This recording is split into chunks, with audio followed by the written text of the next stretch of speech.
U.S., Americans can now go to their favorite streaming service and find a huge array of African stories.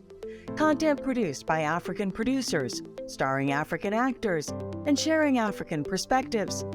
African content is clearly on the rise, and the major streaming services all know that the African market has a huge growth potential.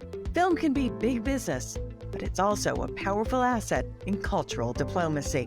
Hello, I'm Carol Pinault. Welcome to our show, Africa USA Now, current events at the intersection of Africa and the United States.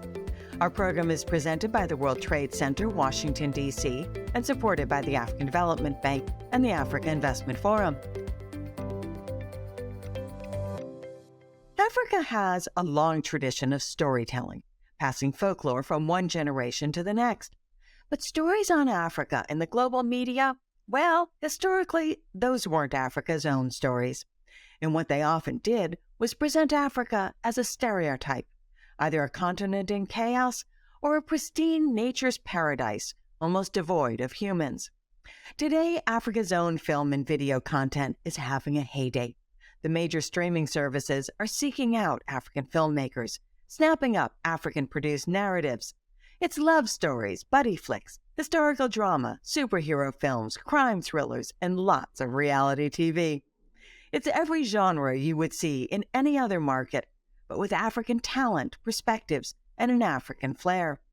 Certainly the streaming services realize that a continent of 1.4 billion people, increasing connectivity, and a middle class that is estimated to be as large as the entire population of the United States, that is an almost limitless, unsaturated market. But it's not just about streaming in Africa. That content is now making its way to the U.S. and other markets.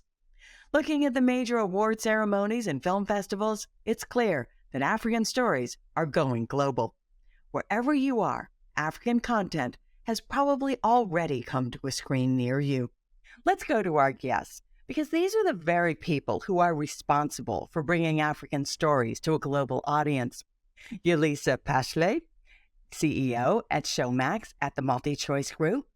Ozi Menakaya, film and talent agent at Creative Artists Agency. And Mehret Mandefro, film and television producer and co-founder of the Realness Institute. Welcome, everyone. Thank you so much for being with us today. I'd like to start with each of you, just talking a bit about your work. Mehret, perhaps we can start with you. You're the one who starts the ball rolling with producing content. What are you working on now? I'm working on a host of stories, but currently I am financing Zarasanay Berhana Mahari's third feature film. He is a filmmaker from Ethiopia. He actually wrote and directed the first Ethiopian film that competed in Sundance.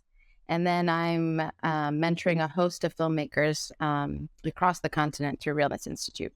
So, Ozi, you are the one who brings content to the platforms that gets it so we can see it. What things are you working on these days? I can give you, detailed information as to projects and specific clients, but we're working on exciting content, material that might mirror a lot of what we've seen come out of the West, come out of the U.S., but of an African nature, authentic to where we're from. So exciting stuff.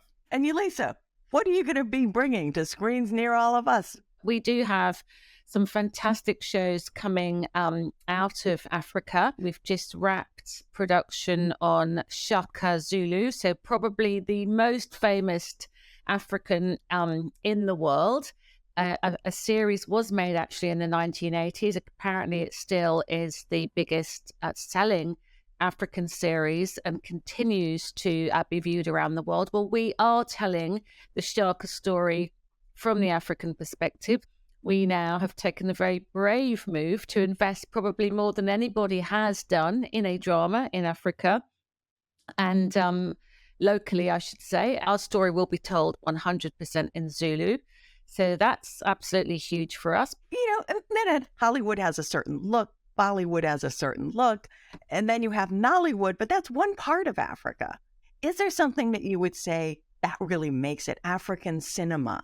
In my own country of Ethiopia, my native country, I'm not even sure we're at that stage, to be honest, to say this is what an Ethiopian cinema is. But when I think of African cinema, I think of really inventive fiction forms like, Tuki Buki, and Black Girl and all those films that came out in the 60s and 70s, which really reinterpreted what fiction and narrative was. And I think a lot of people don't understand actually how inventive and out of the box actually the roots of African cinema were. I think of inventiveness and a reinterpretation of story as being what's actually African and what connects it all, at least for me. And what I think is really interesting is the amount of films that are actually produced coming out of Nollywood annually, right? And so Nigeria actually has the largest population across Africa, right? So that's around 210 million people. However, they produce as much content that is produced out of Bollywood, out of India's film industry. And India has a population that outdistances all of Africa. When you look at Nigeria, you got to understand that there's over 52 different tribes and there's multiple languages. So there's going to be a diversity in content just coming out of Nollywood, and that's just Nigeria. Then you got Ghana, and they have their own film industry. You got Senegal, South Africa, who has in my opinion, a top 5 film industry in the world, right? Everyone is doing it in their own language and with aspects of their own culture. So I think that when we talk about African cinema, we're really talking about a strong diversity of content and storytelling. Yolisa, it does seem recently like African content has just burst on the scene. Why do you think that is? Well, I think there's probably a number of reasons, but one reason has to be to do with the global nature of streaming. So, historically, if you're in one country, you didn't see what they saw in another country. Netflix can put something on that people all over the world can see, and something which ordinarily may have been niche in a smaller market, that niche suddenly becomes quite significant when, you've got the whole world that potentially can watch. So I think that has played a big role. And I also just think it's just an evolution. I mean, we travel more, our cities are more diverse. And so we've become naturally more interested in other places in the world. Ozi, you are working in all kinds of genre. Are there things that especially work or don't work? When it comes to horror, that's something that easily transfers over, easily crosses over, drama, thriller, sometimes. In terms of comedy, we found a lot of that to be difficult. That just might be because we find, or different audiences finds different things comedic. There are different touch points, and audiences are really different. Yeah, and I think for me, it's familiar genres, but with interesting, different characters. And because we have seen so little African cinema in comparison to what we see from around the world, the cities and the countries are characters in themselves. The cinematic value of aspects of Lagos or parts of South Africa or parts of Ethiopia, I mean, they really bring a whole new texture to storytelling, which I think is what global audiences love. And I think what local audiences love is that finally a reflection of their world is now making it, onto the big and onto the small screen. I'm just coming off of Series Mania in France. I brought 4 genre shows from Africa, from Ghana, a political thriller, a horror from Nigeria, right? A Western from Kenya, and a supernatural crime drama from South Africa. And the buyers ate it up. These creators had an opportunity working with Realness Institute, so shout out to Realness, which is really trying to hold space to support the creators to take the risk. Ozi, are you finding when you're negotiating for African talent, African content, that you're starting to get a fairer price, that things, it's starting to get easier to sell? How is it affecting your negotiations? That's a very interesting question. I think that there are some initiatives that are really focused on the continent and are looking at how content has been produced and financed there historically. And they're trying to mirror some of those opportunities and extend that, to some of our creatives. What our clients are really excited by is trying to figure out how to orchestrate a co-production, bring in finance from two different parts of the world, and allow them to create something that they haven't had the opportunity to do in the past. And in those situations, we are able to close deals that honestly mirror deals that any other filmmaker around the world would close. And to us, that is very, very much exciting.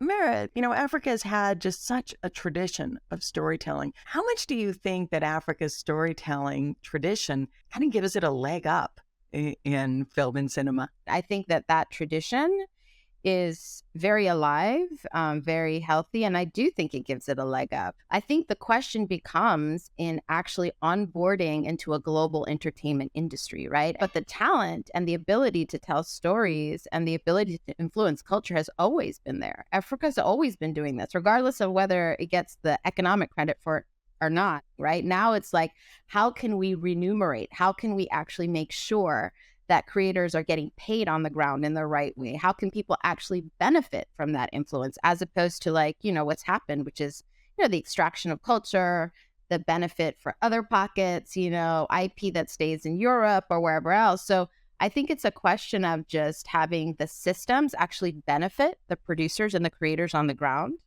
and creating new ways of valuing and paying people. The U.S. film industry and Hollywood has ensured that American stories and narratives have been seen around the world. It may have offered a romanticized, even idealized version, but it sold American culture, and that brought with it enormous benefits. Look at blue jeans, the quintessential American product that is now worn by people throughout the world. They were first introduced 150 years ago as work pants, but it was Hollywood stars like James Dean that popularized them and put them on the road to being one of the most sought-after American products. African governments are starting to realize the benefits of having a film industry. Not only does it create jobs, but film sells culture, at home and around the world. It creates unifying narratives, promotes tourism, and positive branding. Yolisa, do you think that film is having an economic impact on Africa? The potential GDP that Africa and various countries in Africa could be realizing is really huge. And at this point in time, I think we all know that our industry hasn't yet been able to harness that opportunity. And what I do believe is that to do so really does require proper partnerships between, the private broadcasters and the governments. Because I think anywhere we look in the world today where we see a really thriving and successful film and television industry, the government has really gotten behind it, whether it's through incentives, whether it's through education, whether it's through, tourism. This is the thing that I think still needs to happen in many countries in Africa. And I think there is a general understanding that this is an opportunity. And I think more and more we are seeing a willingness for government to actually partner with broadcasters to make sure that, we really can build these business models, and we can learn and find ways to ensure that artists are supported, which ultimately will bring incredible rewards back for the entire continent of Africa. Mary, you always think about things from both the filmmaker perspective, but also the economics of it. How do you see that film could really change things for all of Africa economically? Well, I don't think that thinking about contemporary culture has been integrated into economic policy across Africa. The interesting opportunity with Africa is this actually fixes some of our problems, right? Because like the UNESCO report that came out in 2021, right? They said there was about 5 million jobs, but the potential is actually to create around 20 million jobs, if I'm not mistaken, and then generate 20 billion in revenue. So we're leaving money on the table. And I think in a place like Ethiopia, where the history is so ancient, right? I think the way that people think about culture and investing in culture is like things, right? It's like buildings. It's a very kind of old conception of culture. What we're talking about here is contemporary culture, right? It's about IP. So we have to have new ways of talking about this and the policy of that to leaders so that they understand culture and heritage and preservation, all these things, that it's actually connected. And bringing that into the modern moment actually can fix our economic problems. So I think that's what needs to happen is we need to have our ministers of trade and economics talking to our cultural ministers and really thinking about the incentives like the rest of the world does, by the way, right? Tax incentives to both attract film production, but then incentivize the local creators to create the stories and to make it. We need economic incentives. We need policy that does that. And interesting that the African Export-Import Bank and the African Development Bank are pushing the whole issue of the creative economy. So it's definitely reaching at the highest levels. I think historically, a lot, the Western interest in Africa was there because of the natural resources that were available.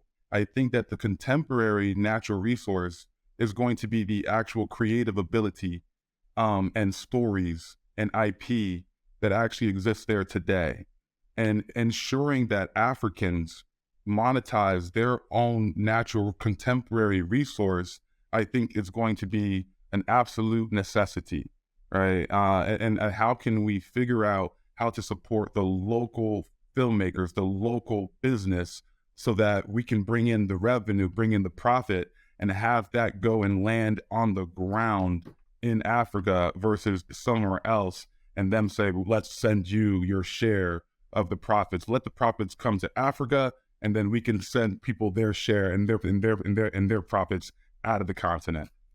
Look, I think it's a question of knowledge and having enough people who actually know the ins and outs of what it means to promote an audiovisual sector. I actually think it's very technical. There's a huge knowledge piece there of equipping policymakers with languages. And I think some of this is them going to places like South Africa where they can learn how the tax incentive structures were actually set up. Working groups where there can be some sharing. There are film commissions across Africa. I think about 55% of countries now have some kind of film commission, film policy. But for the countries that don't, to learn from the leaders that have already done it, I think would be hugely important and a first step of how you start to actualize on it. Yolisa, it's really interesting to see how much the streaming companies are really paying attention to Africa. Now, of course, you are, I believe, the biggest of the Africa's own streaming companies. But what numbers are you seeing that are getting all the others, the Amazon, the Netflix, and everybody else to suddenly be chasing African content?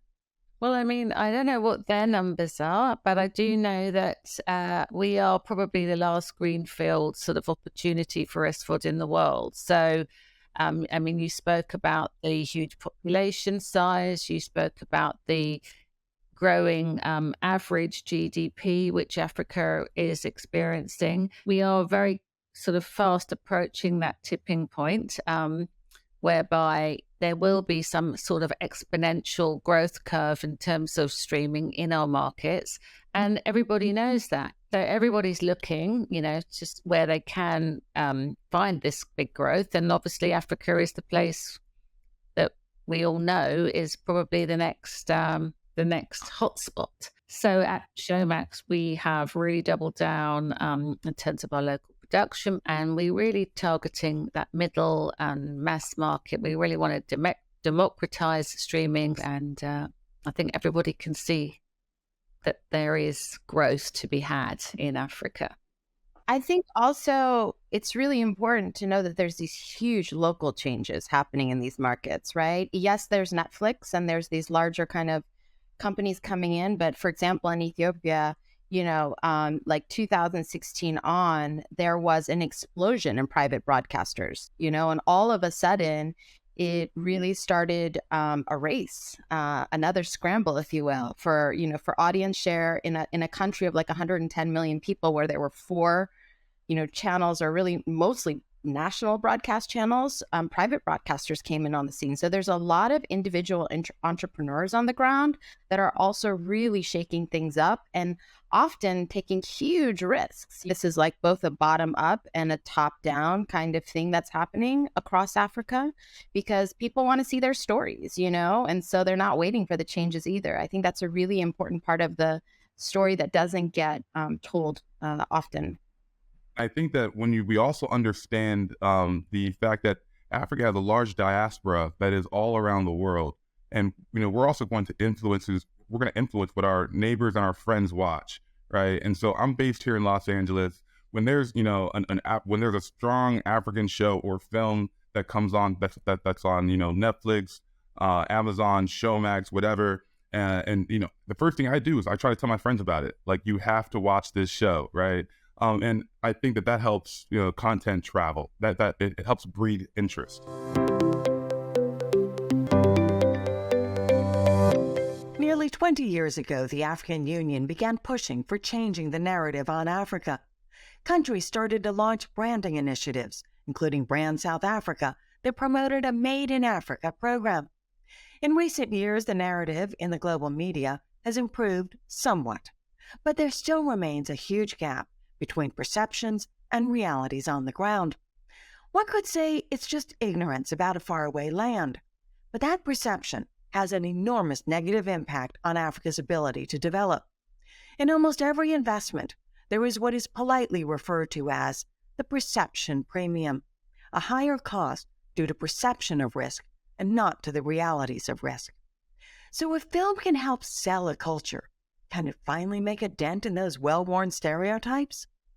Ozi, do you think that African content could actually change global perceptions on Africa? I think that what film and TV can do is more powerful than any other medium.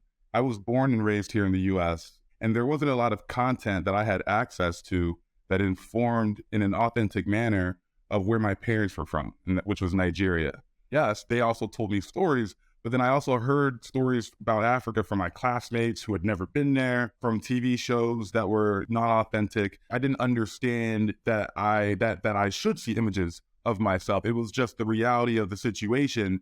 And so I think that it created a divide between me and where I was from, me and the continent. Of course, we've seen, successful films like Black Panther come out and, really depict Africa in a different way, right? Really exciting, really inviting, place that people want to go to. However, that's not Lagos, that's not Johannesburg, that's not Nairobi, right? And I think that that'll also create a little bit of a negative feeling once someone does arrive there and realize that there's nothing attached to that film, that is going to be a part of their actual experience. So I think cultural diplomacy will eventually lead towards, economic advantages. So I think that as authentic material, that better defines who we are, is delivered around the world and is consumed, it'll showcase who we actually are and what the content actually does have to offer,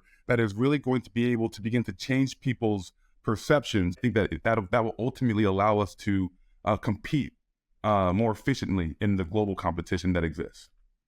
Africa does suffer from, the rest of the world's perception of what Africa is and who we are in Africa.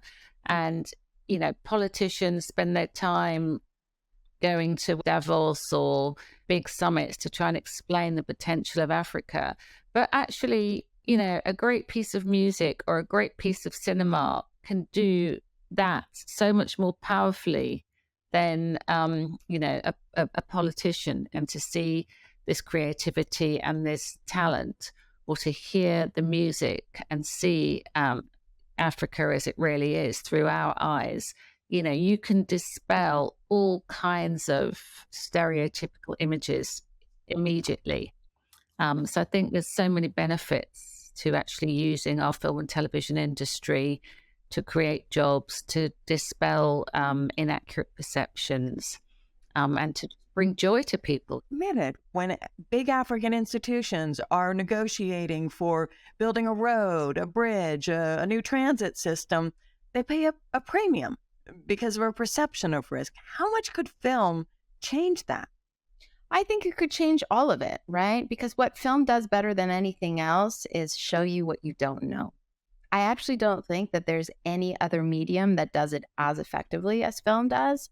So I think like a well-told story can all of a sudden shift a perspective, and have all kinds of ripple on effects. And by the way, I look at infrastructure investments now.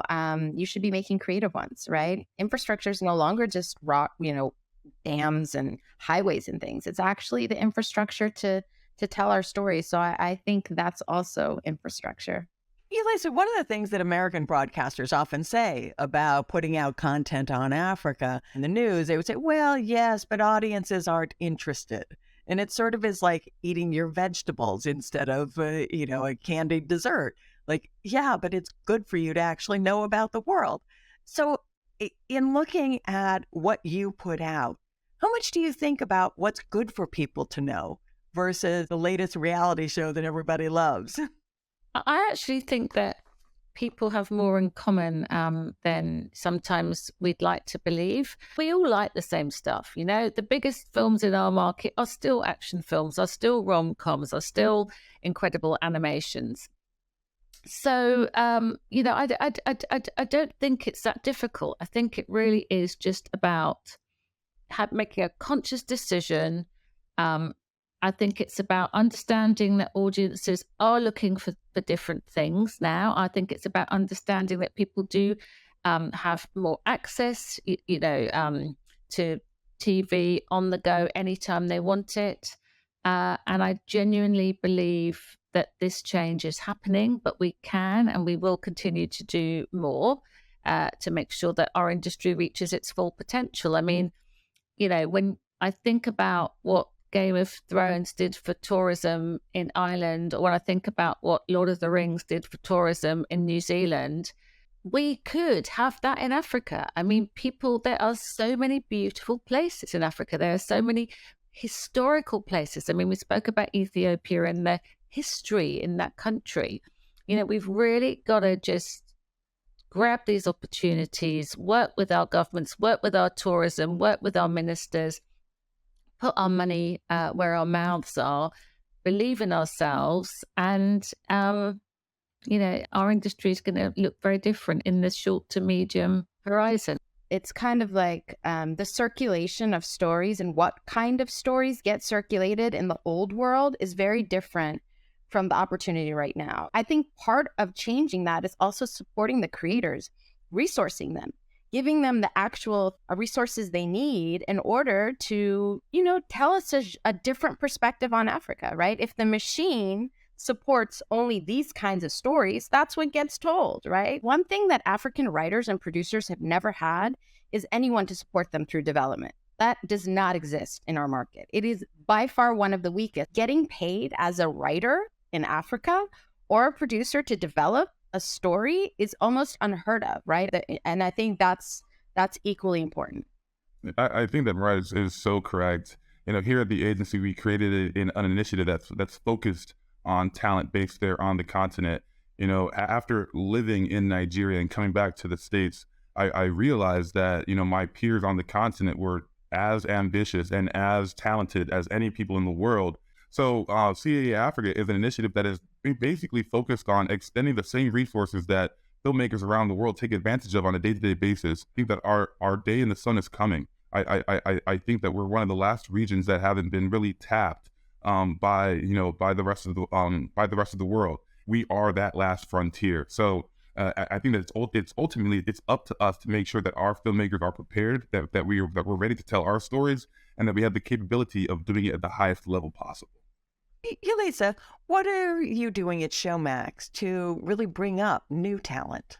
Every year we take around 20 really promising filmmakers and we put them on a 1-year internship. And in our internship, you actually get to work on our biggest productions, that the films that they produce, we schedule on our biggest flagship channels. That's a lot of our interns are now producing some of our top performing content. So we can't do it without talent. And so it really does make sense for us to play our part in enabling that talent to be able to realize what the skills and the beautiful creative ability that we always talk about and we know exists in Africa. Lightning round, each of you, what do you think is going to happen in African film, TV, cinema, in the very near future? Mehret, we'll start with you. I think there's going to be a lot of local streamers popping up. There's a burgeoning right now across the board in storytelling, and I'm all here for it. And it's, I think, going to really affect the way the world looks at Africa. Yolisa, last thought. I think we're going to get to a point whereby audiences outside Africa are going to be happy to watch an African story with subtitles, because a lot of the African content that has traveled to this point in time has been produced in English. And I think that is going to change. Ozi, what do you see the future? Our version of Black Panther coming from our mythology, it's a must, and it's going to happen. And hopefully it'll stem from the continent, and the revenue will be, will come back to the continent as well. That brings us to the end of our program. Thank you so much to my guests, Yolisa Phahle, CEO at Showmax, Ozi Menakaya, film and talent agent at Creative Artists Agency, and Mehret Mandefro, film and television producer and co-founder of the Realness Institute. To our viewers in Africa, America, and around the world, thank you so much for joining us. I'm Carol Pinault, host and producer of Africa USA Now. Additional production by Kellen Cody, Alessandra Selassie, and Alicia Gupta. Editing by Batsy Freddy. Graphics by Blessing Katzadzira. Africa USA Now is presented by the World Trade Center, Washington, D.C. You can find us on YouTube and your favorite podcast apps. Be sure to follow us and leave a review. A special thanks to the Africa Investment Forum for their support. Africa's investment marketplace is championed by the African Development Bank and its partners to accelerate the closure of the continent's investment gaps. Our production partners are Africa Global Schaefer and Pixie Corner. For more information on Africa USA Now, visit us at africausanow.com. We hope you've enjoyed the program and that you'll continue to tune in as we delve further into the intersection of Africa and the United States.